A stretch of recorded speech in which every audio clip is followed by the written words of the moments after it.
په افغانستان کې پانګونې ته ښه راغلاست. په افغانستان کې د اسلامي امارت له راتګ وروسته د پانګونې لپاره پراخه فرصتونه رامنځته شوي دي. د دې هېواد بډایه طبیعي سرچینې، ځانګړی موقعیت، د طبیعي ښکلاو او لرغونو ساحو په درلودو سره د پانګونې لپاره ښه فرصتونه لري.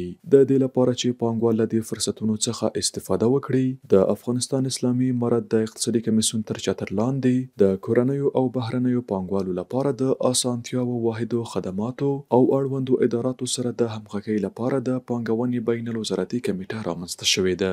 د پانګونې بین الوزارتي کمیټه د 10 سکتوري وزارتونو او ادارو څخه جوړه شوې ده چې د اقتصادي ودې لپاره د خصوصي سکتور ملاتړ کوي.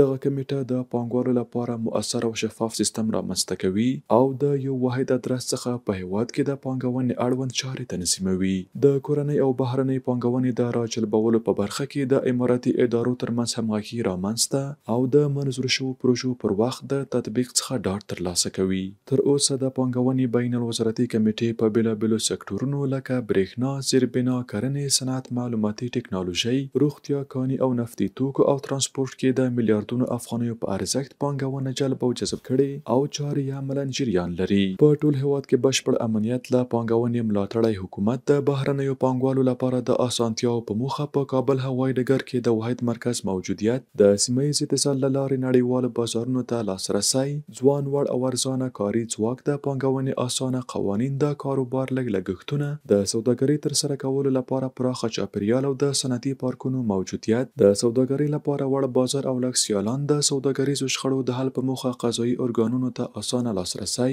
د سوداګرۍ نړیوال سازمان غړیتوب او په زړه پورې مالیاتي کڅوړې هغه امتیازات، اسانتیاوې او فرصتونه دي چې په افغانستان کې د پانګوالو لپاره موجود دي. پانګوال کولی شي د خپلې پانګونې طرحې د پانګونې بین الوزارتي کمیټې دارالانشا یا هم اړوند سکتوري ادارې ته وسپاري. له لومړنۍ ارزونې وروسته کمیټه د لازمو کړنو په موخه طرحې اړوندو وزارتونو او ادارو ته راجع کوي. وزارتونه، ادارې او پانګوال په ټاکلي وخت د کمیټې له لوري ورسپارل شوې دندې ترسره او راپور یې کمیټې ته وړاندې کوي. کمیټه د اړوندو وزارتونو او ادارو توحیدي راپور او وروستۍ طرحې له ارزونې وروسته د تاییدۍ په موخه اقتصادي کمیسیون ته وړاندې کوي.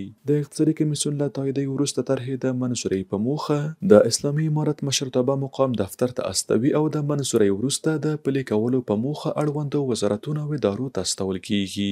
اړوند وزارتونه او ادارې مکلفیت لري چې منظور شوې طرحې په ټاکلي وخت پلي کړي.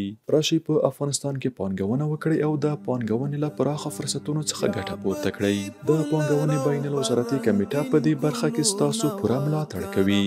بیا به دې پر لار او په رنګین ګلو